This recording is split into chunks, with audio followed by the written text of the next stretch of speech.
Hello, my name is Nicola White. Welcome to my YouTube channel. I'm a licensed Thames mudlark, passionate about searching for historical treasures at low tide. In today's video, I'm looking back at 7 of my favourite mudlarking finds that I will never forget. Some are beautiful, some are strange, and some led me into stories I never expected. That's what I love about mudlarking. Every tiny object has the chance to reveal a much bigger story.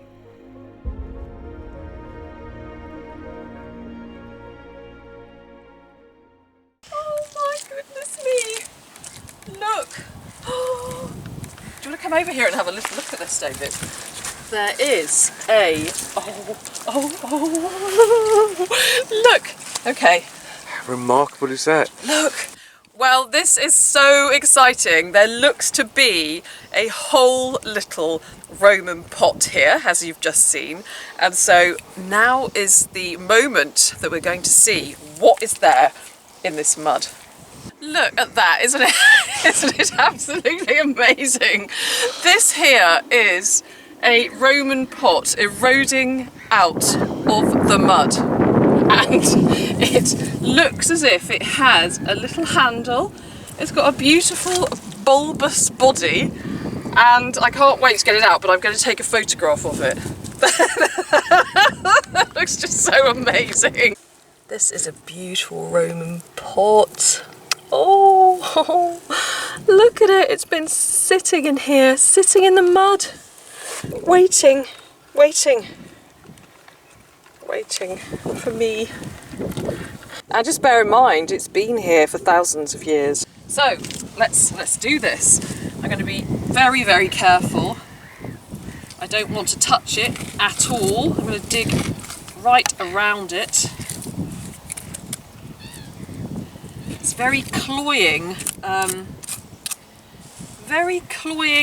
mud. Are you excited? Oh yeah. Are you excited, everyone? Right, let's see if we can now. I'm not touching it. Yeah, that is well and truly entrenched in there. It might take a little while. This mud is so good to protect. I mean, it's just great for protecting things. It's so thick, it's like a clay. So this little pot has been in here since Roman times. Let's get the mud off my trowel. And it's been kept absolutely in a perfect state by the looks of it. Oh, hang on. My phone alarm is going off.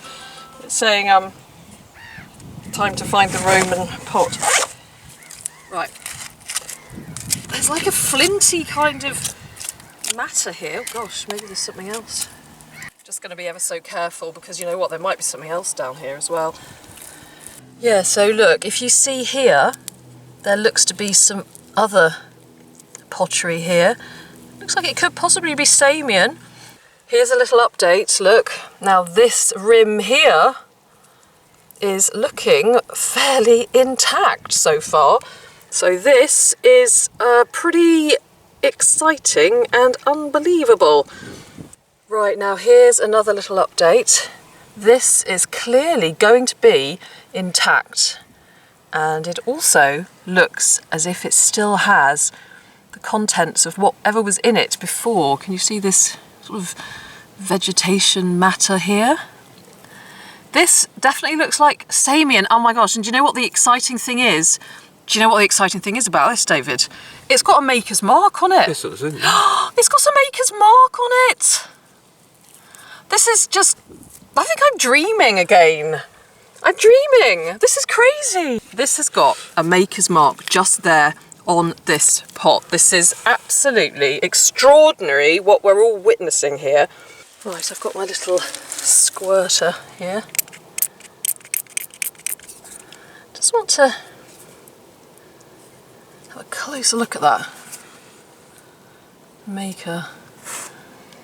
Oh my goodness me. Right, I think we're ready to take this pot out of its muddy resting place. The first one, anyway. So here we go, look. Oh, look at this. Oh my goodness. Look at this. Just look at this beautiful Roman pot. This is extraordinary. This really doesn't happen every day. This is just incredible. We are so blessed to find this. Thank you so much.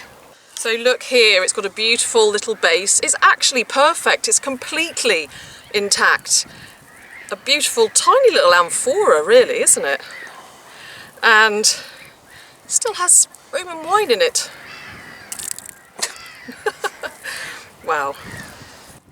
Well, look at that. Look at that. Right, here we are. We've now got to the stage where we can lift this little pot or plate or whatever it is up. So here is the moment, everyone. Oh, look! This is an entire Roman plate, a Samian ware plate. Have a look underneath here. It's like it was made yesterday. It really is, isn't it? Look at there. And then we've got this bit here with this maker on there, which is just so exciting because it means we're going to be able to find out who actually made this thousands of years ago. Now that is just extraordinary. So there we go. And look, we can see what was in it, some kind of vegetable matter. Well, this is, yeah, we don't have days like this very often. No. Just look at these. This is just so special. We've got some Samian ware here to my left and a tiny little amphora to my right. And this is a very, very special day. So I just want to share it with you all. Here it is. How wonderful.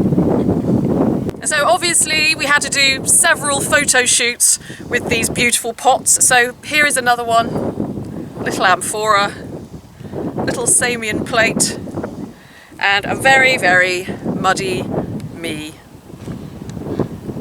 Look at the perfect little imprint of the Samian pot just there. That really is the imprint of history, isn't it? That's extraordinary. It's just kind of mind-blowing to think that somebody made that thousands of years ago.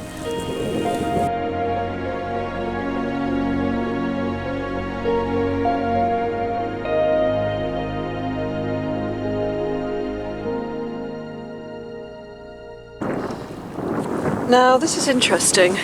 I'm quite accustomed to finding pieces of slate on the foreshore, but I don't usually find it with something on it. And this is really, really cool because there's a piece here. It was snapped. It was snapped. It was like that. And I first just noticed on the other piece, the other part of the snap piece, like a line. And you know what? There is something on it here. Look. Oh my gosh, this is really exciting. So this is a piece of slate. And yeah, there's lots on the foreshore. And look at this. There's something written on this slate. Now the other part is here, underneath the mud. We may even have the name of a ship, HMS. Oh my gosh, this is just too exciting. HMS something or other. Remarks. Wow. This is really, really a wonderful discovery. Okay, let's put that bit there. And let's get this bit out. So I'm going to turn my camera off while I carefully excavate it because I don't want to break it. I'll be back in a minute. Right, so I've got the other little piece out and let's see what we've got here. Oh my goodness, it's really beautifully engraved. with something, but unfortunately we haven't got all of it, which means I'm going to have to search around here and see if I can find the rest. What does that say? I can't actually see what it says at the moment. Let's take it down to the river, but I do think we might be able to see what the name of the ship was. Wow, what a brilliantly exciting discovery. You just never know what you're going to find down on the river. Right, let's just give this a little wash. Oh wow. Well, I can't quite make it out, or I can't quite see what it is, whether it's a name or instructions or what it is, so I'm going to put it safely in my bag with the other piece. I'm going to have a little look around, see if I can find some more slate that might make up the missing bits. Wish me luck. I can't wait to find out what this is. Absolutely can't wait. There's just something so lovely about finding things with something inscribed on them.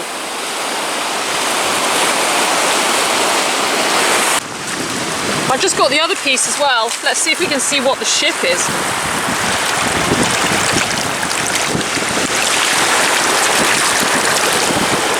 Oh, it's such beautiful writing. HMS.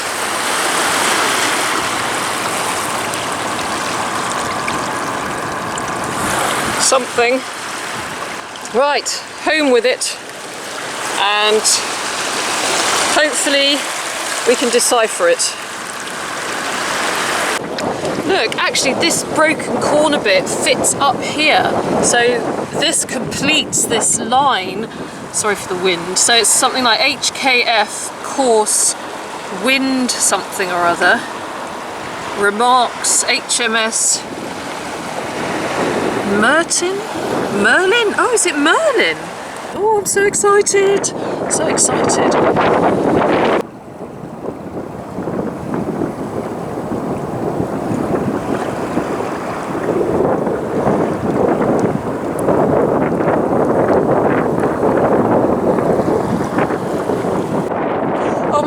You'll never guess, I've just found some more. Look, look, look, look. And it's got numbers on. Just here. It's got some numbers. And there's another piece here. Look, 8, 9, 10, 11, 12. 4, 5, 6. My goodness, maybe I'm going to find the rest of it. Woo, this is amazing. Right, let me put that in my bag. Okay, let's see if we can find any more. We're looking for slate. We're looking for slate.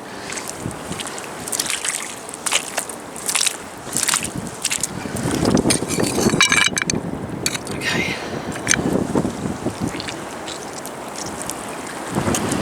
Oh, this is wonderful. Why would they write on the slate, I wonder? Let's have a last look at this before I go home and get out of the cold.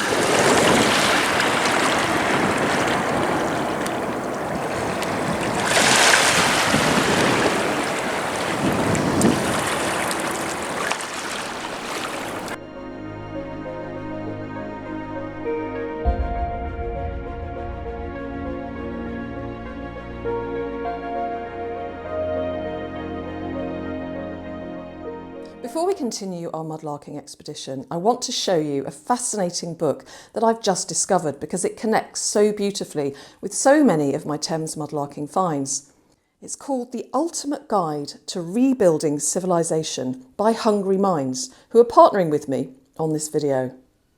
It's a beautifully illustrated book full of ideas, inventions, systems and ideas that helped to build civilization. And it's really hard to put it down because there's so many fascinating chapters. There's one here on the steam engine, which is of particular interest to me. So you can dip into this book for practical knowledge, culture, science, history, invention. And the exciting thing is there's more to it than meets the eye. There's actually a hidden quest woven into it.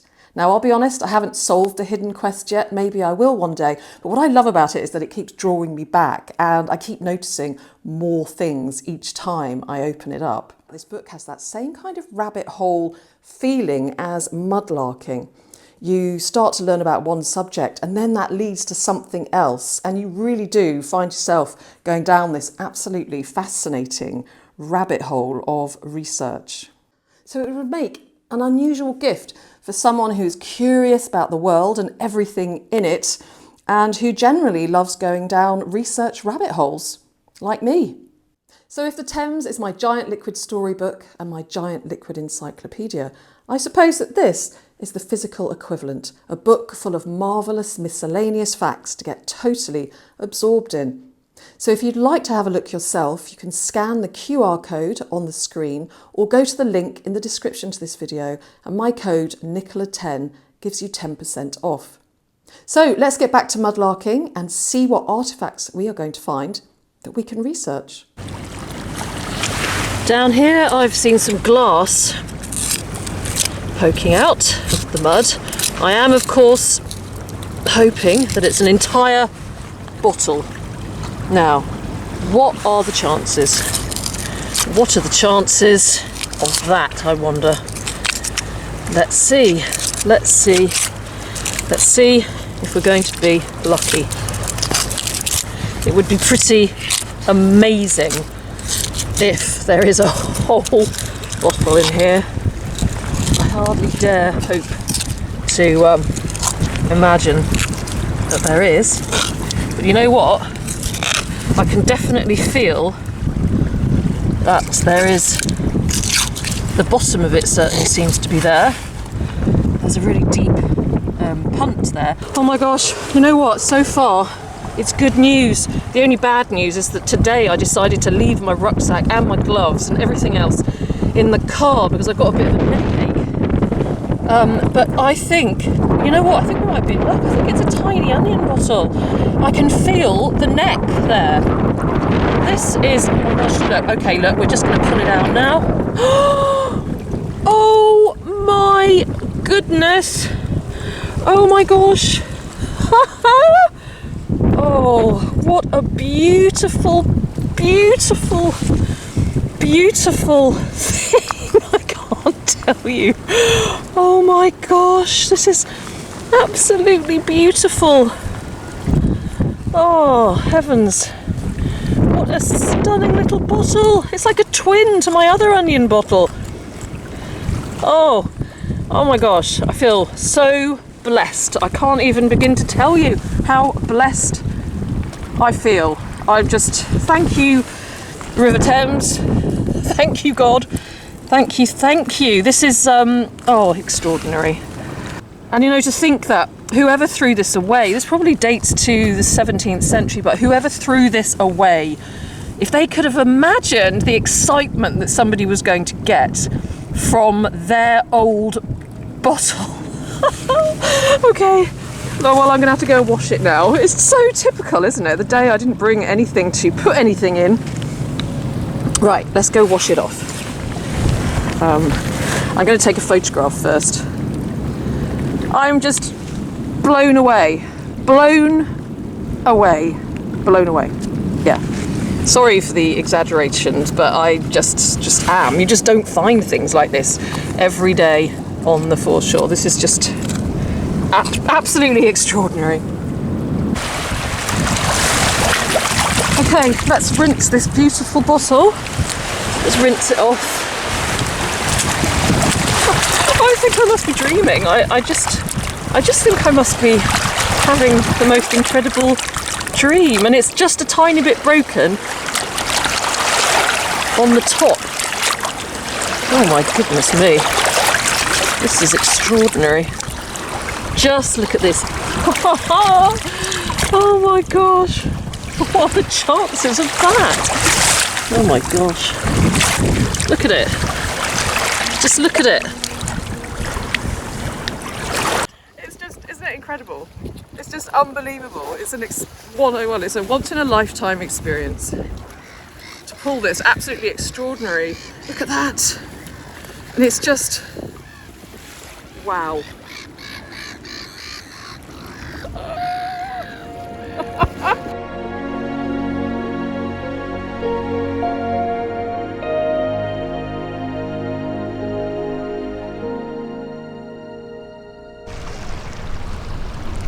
Okay everyone, I can't begin to tell you how excited I am at this particular moment in time. I've just seen something down here which is, oh my gosh, I'm almost shaking, you know, it's just, I feel so excited. This is possibly going to be a beautiful find. Now, can you see down there? There is some kind of vessel. Now I think it could be metal, it could be pewter, but I can see a name on it. I can see a J and an R and an O, and it's just here. Look. I'm feeling, oh my gosh, I'm feeling so excited about this. It's a miracle really that I spotted it, and I've come down to the river particularly early, so the tide is still really far up. So I'm searching right at the top of the beach, and so consequently I don't usually look here. Oh my goodness me, this is potentially going to be the best find I've had so far this year. There we are, look, JR something. Now just take a look at that. Just take a look at that. Now I'm going to be really careful getting this out because I don't want to scratch it. I don't want to damage it in any way. I kind of just want to savour this moment really and just keep staring at it. Okay, bear with me. Let's all just stare at it for a minute and listen to the water behind me. Right, I'm going to start extracting it. Now I'm thinking it could be like a pewter mug. People used to have personalised mugs back in the day that used to hang up in the bar. And then whenever they went to the bar or the pub or the tavern, they used to have their personalised mug. So maybe it's one of those. Oh, oh my gosh. Oh my gosh. Right. Now it's probably going to be quite squashed.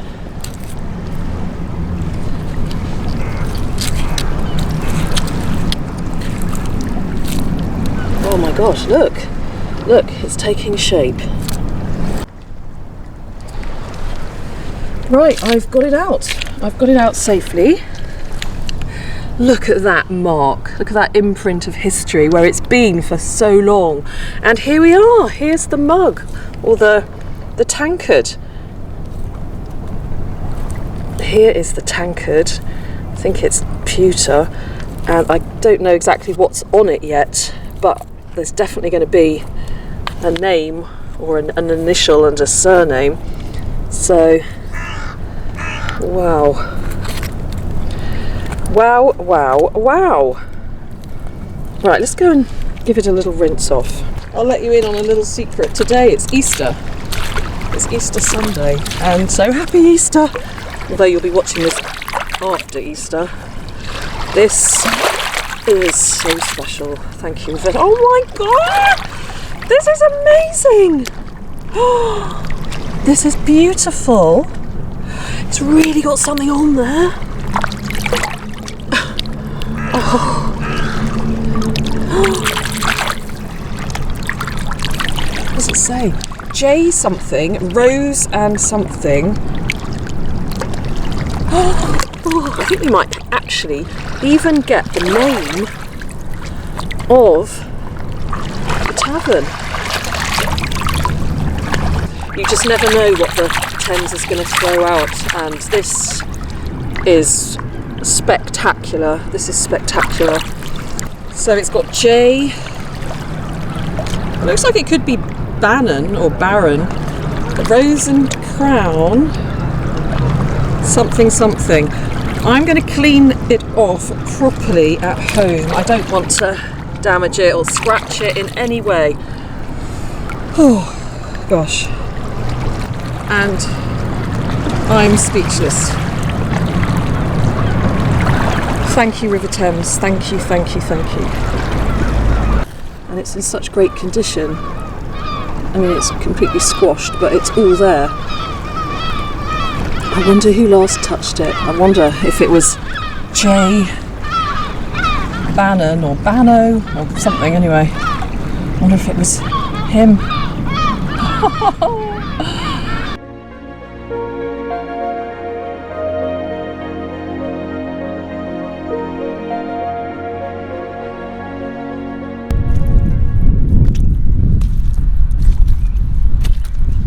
I always look at these because sometimes they have logos on them. That one doesn't. It looks like a maritime plate. It's quite pretty though, isn't it? With the flower. Oh my gosh. No, oh my goodness, I can't believe this. Oh wow, I have never found a clay pipe this long before. Oh my good lord. This is amazing. Actually, do you know what? I'm going to have to take a photo of that and then I'll come back and continue filming. This is extraordinary. That is what you call a church warden pipe, and it looks to have some little motifs on there. It looks almost like a Masonic pipe bowl. That is incredible. You just don't find pipes like this every day.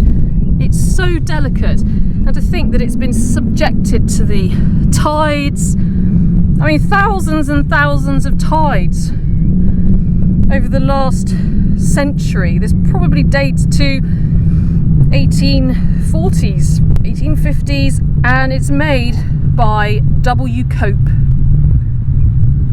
of Woolwich. We even have the maker. And I happen to know that W. Cope was a William Cope, because actually I have found quite a few of his pipes before. And it's got lots of Masonic little designs there, little Masonic things. It's got probably the all-seeing eye on there somewhere. Wow, look at that. My only concern now is how am I going to get this home in one piece? It would be such a shame if after over 150 years it breaks. I break it.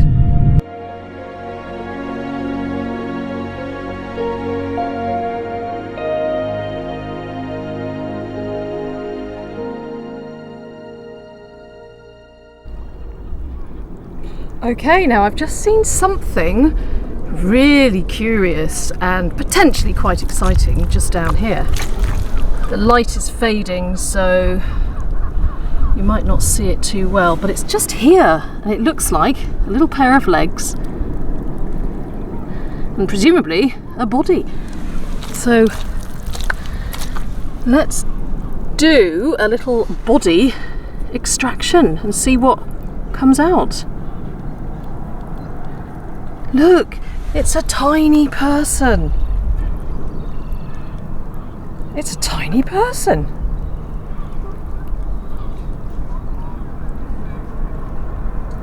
Wow, let's give it a wash. It I don't know why, but it doesn't look like a doll. It looks like a mini adult, but maybe when I've got the mud off we'll see a little bit better.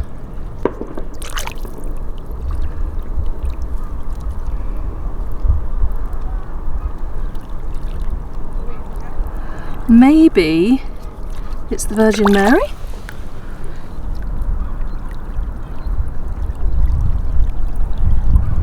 Gosh, I don't know. And she, I don't know, she appears to be touching her stomach. She almost appears to be hitching up her skirt. Wow, I've never seen anything like this before. I have never seen anything like this before. I wonder what it's made of. Very curious. Woman hitching up skirts, touching stomach. Probably not the Virgin Mary. Wow, I'm really, really excited to see what this is. When I get home, I'll have a look under the magnifying lamp. very intriguing.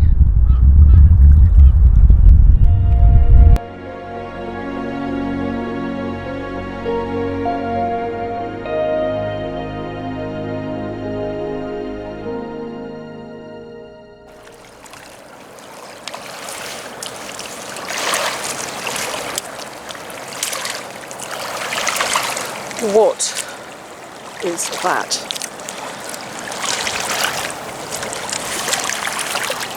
Oh my goodness.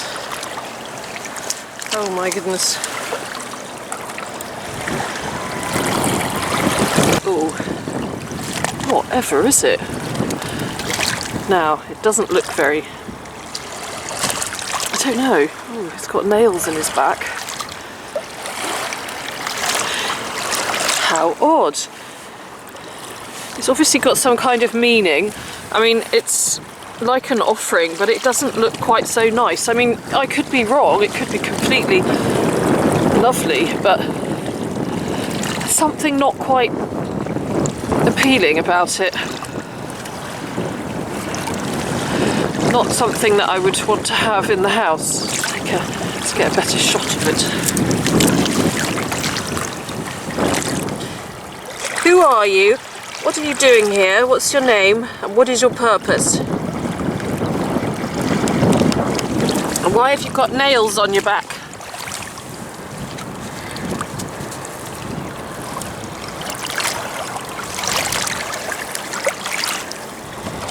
Let's hope he's a nice dog with nails on his back.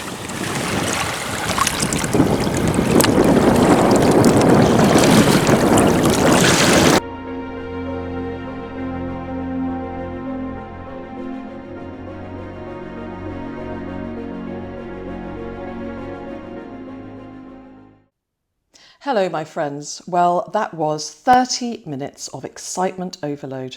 I'm sure you'll agree. And if you can guess the amount of times the word excited was uttered by myself during that 30-minute compilation, then bonus points to you. I have calmed down a bit now, I promise. And I'm going to say a few words about each of these finds. I'm not going to say too much because you can always go and watch the videos, the original videos where I find them, and I'll put the links in the description to this video, and you can see what research I found out in more detail and what happened to some of these objects since I found them. But I will say a few words. But firstly, I just want to say how lovely it is to see you here again, and I hope that wherever you're watching from, all is well with you. As far as I'm concerned, it is very hot here in London, so yes, I am walking around feeling extremely hot. I haven't been going outside too much during the day because it really, really is absolutely sweltering. I did spend some time outside yesterday with some really good friends having a wonderful barbecue, and I want to say hello to Flavio and Omar. It was really lovely to spend time with you yesterday. Thank you very much for your company, and thank you very much for Kenrick for cooking up a storm on the barbecue. What have you been getting up to recently? I hope you've been doing some things for yourself and doing some activities that you enjoy doing. I hope that all is going well. If it's not going so well, I really hope that it soon will be. But let me know what you're up to in the comments below. Right, so let's just say a few words about each of these objects. And if you have any questions, by the way, about them, then feel free to put them in the comments below, or equally, any further information, you might want to give me some information about some of them. Also, feel free to put your comments in the comments section, and I will get round to reading them all. So in the order of how they appeared in the video, let's have a look first of all at this Samianware plate and this flagon. I kept calling it a pot. I was watching it back thinking, Nicola, why are you calling it a pot? It's quite clearly a flagon, not an amphora, not a pot, it's a flagon. And this is a beautiful Samianware plate. And they have been recorded on the Portable Antiquities scheme. And they spent a couple of years with London Museum. We weren't sure whether the museum in Kent, because I found them in Kent on the River Medway, may have wanted to keep them. But for whatever reason, they didn't. If ever they do want to have them, I shall obviously give them to the museum. But for the time being, I'm looking after them and I'm proudly displaying them in a cabinet in my home. Again, it's just such a rare thing to find something like this. So I feel very, very, very lucky to have them in my house. So on the Portable Antiquities scheme, the Fines Liaison Officer, Stuart Wyatt, he wrote a few notes about them. I'll tell you how he described the flagon. A complete Roman ceramic verulamium, it's quite hard to say, verulamium region, coarse white slipware, ring-neck flagon from AD 120 to 190, so almost 2,000 years old. And honestly, these two pieces here, they look like they could have been made yesterday. They possibly came from a grave assemblage, grave goods, and the contents of the plate, I did actually give that also to London Museum, who were going to analyse them. Don't have any results of that, but I did keep the contents there. And the maker is a man named Rufinos. And so it's incredible to think that that person stamped their name on that plate almost 2,000 years ago. What great quality pottery it is to still be here today. I mean, you could almost just eat off it right now. I'm not going to, don't worry, but you could. So there's that. Right, the next find that featured on that video, and which I love, is my log slate. It's actually here in a box beside me. I'll show you a photo of it cleaned up. Now, this has also been recorded on the Portable Antiquities scheme. It comes from HMS Merlin, and there are several HMS Merlins, but we believe that it's the HMS Merlin that was built in Rotherhithe in 1757, and it was refit in Woolwich Dockyard in 1762. I have actually been to the Greenwich Maritime Museum and have looked at some of the logbooks of HMS Merlin, and I also at some point want to go to Kew to the National Archives to have a look at the captain's logbook. So what would have happened would have been that would have been up on the deck, probably embedded in a piece of wood. This is actually from the PM, so the afternoon section. So obviously there would have been another slate like that for the morning. So it's got the time down the sides, and then columns like wind speed, courses, then a big section for remarks, anything that might have been going on the ship. Everything would have been noted down with a piece of chalk or one of those slate pencil things. And then in the evening, at the end of the day, the captain would have signed it off, okayed it. It would have been transferred to the paper log, all the details, and then the slate would have been wiped clean. And it's one of those sayings that comes from maritime objects, of which there are so many. And I particularly love the fact that I found this at the beginning of the year. I found it very, very early on in January. And it was almost like a sign, like you can start the new year with a clean slate. You can wipe the slate clean.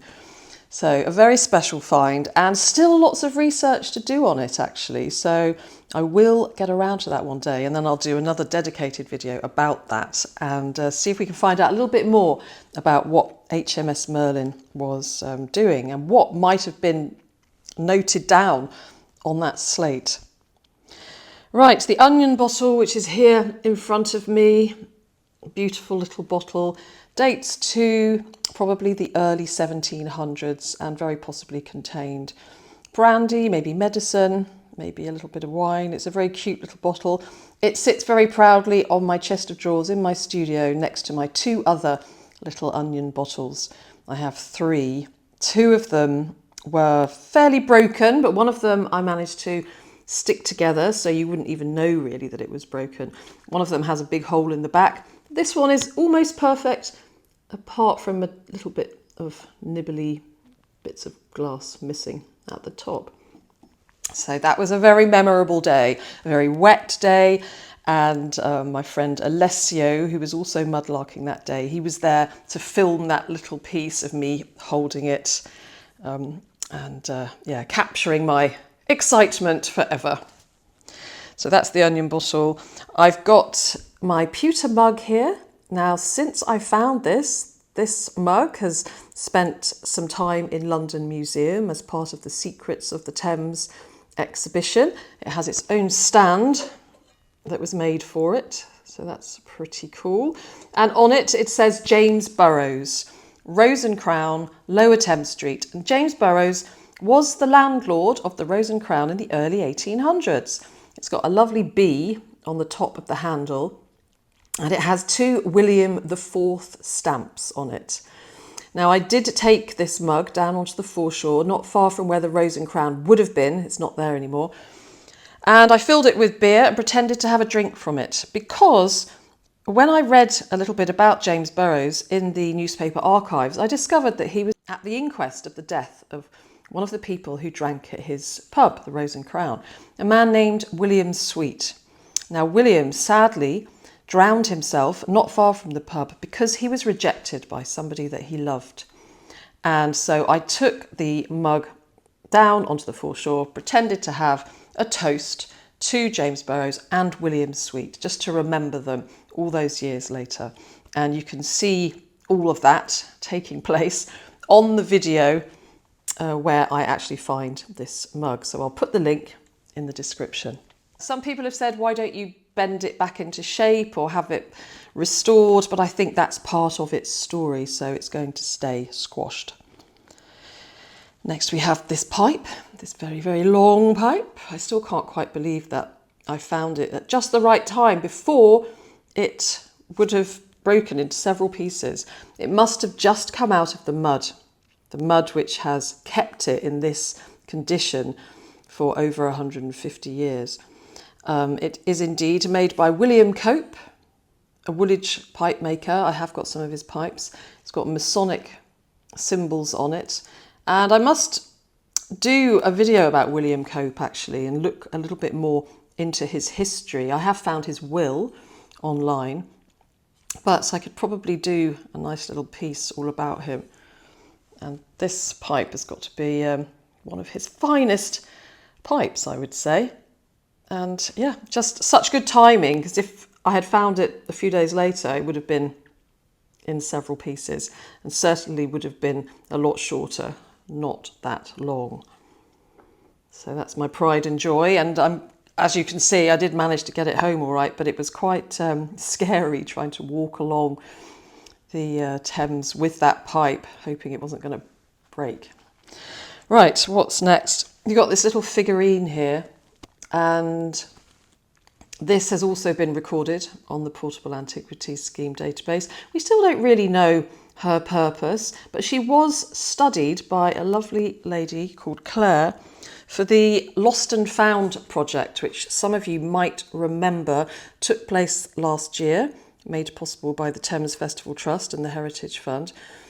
And so Claire has written an essay about her findings, and you can actually find that online. So I'll put that in a link in the description to this video, so you can read that if you want to. It's a really good piece that she wrote. But yeah, we're not terribly sure who she is and what her purpose is. But if you've got any ideas, then feel free to put them down in the comments. And lastly, we have my good old friend here, the dog, the African dog with nails in his back, and who I'm very ashamed to say I did judge him rather harshly when I first found him, and I was not going to bring him home at all, but actually he has a very rich history, and it just goes to show that we shouldn't judge people or things or anything by their appearances. And so he is an Nkisi Kozo power figure. He was made in the Democratic Republic of Congo by a sculptor and a spiritual doctor, like a collaboration really. And each nail in his back would represent like an oath or a promise or an action. And again, he was also studied by a lovely lady named Abondance. And she has written a fabulous essay about him too, which is in this Lost and Found book, which can also be found online. And she also wrote a really beautiful poem about him, and I'll put that video here in the description as well. There's going to be so many things in the description to this video. I know that you're going to watch every single one of them. A really moving poem about this dog. It's funny to think that the dog that I thought was such an ugly, sinister thing actually has now had a beautiful poem written about him. And yeah, he's one of my favourite finds. And as many of you know, he sits behind me mostly on my chest of drawers. And I think he's very, very happy there. There had been talk of maybe repatriating him back to the Democratic Republic of Congo, and maybe one day he will go back there. Apparently these dogs are often on a journey. But yes, to find out more about him, do read Abundance's piece in the link, in the Lost and Found link. It's well worth a read. So there we are, these finds. Here they are. I can remember so well the days that I found each and every one of these objects, and I feel extraordinarily lucky, fortunate, blessed to have found them. So let me know, what is your favourite from these finds? Let me know what your favourite is, please, in the comments below. Well, I think that is it from me for now. Oh, I forgot to mention about the dog. We also, as part of Abundance's research, we also went to Queen Mary's Hospital and had our little dog here x-rayed. Well, we didn't actually find anything in him, but it was certainly an interesting experience anyway. So yes, I think that's about it. I'm now going to edit this video and put it together and get it out to you on Sunday. What else is going on today? Well, England are playing this evening. It's Saturday what is the date today? Saturday the 27th of June when I'm recording this. England are playing. Right, okay, let me predict what's going to happen. At the moment it's 27th of June, it's 14:12, and they are playing Panama, I think. So I'm going to guess what the score is going to be. I'm going to guess that it's going to be England 3, Panama 1. Let's see if I'm right. Okay, everybody, I'm not going to keep you for any longer. Thank you so much for watching this video. Thank you for putting up with all the overexcitement overload. Thank you for all your comments and your feedback, and thank you to everybody who has donated to my Ko-fi and my super thanks. And I'm looking forward to being back again very soon with more adventures in the mud. And in the meantime, please take care of yourselves, and I'm sending you lots and lots of love from here in London. Oh, I almost forgot something really important. Okay, so now at the end of this video, I'm going to be playing a song which was compiled by Kenrick Rowe and myself, and I'm going to put some footage of mudlarking to it. Let me know what you think. I think it's a really, personally, I really like it. Let me know what you think. Okay, here it is now. Take care. Bye.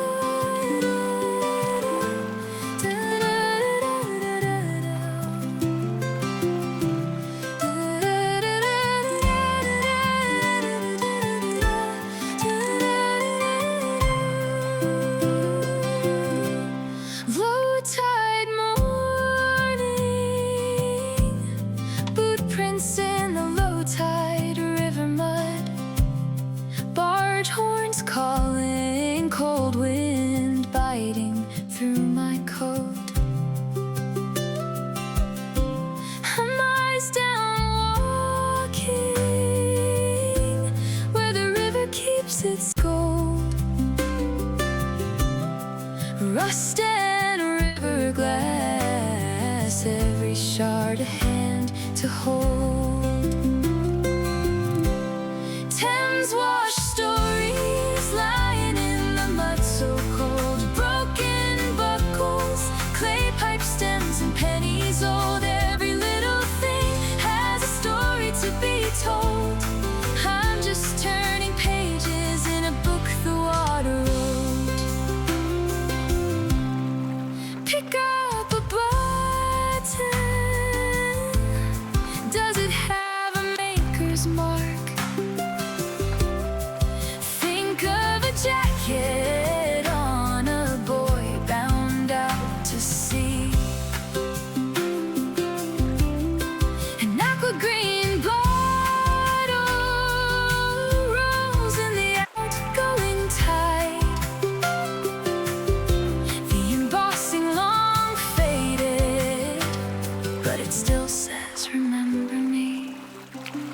Thames.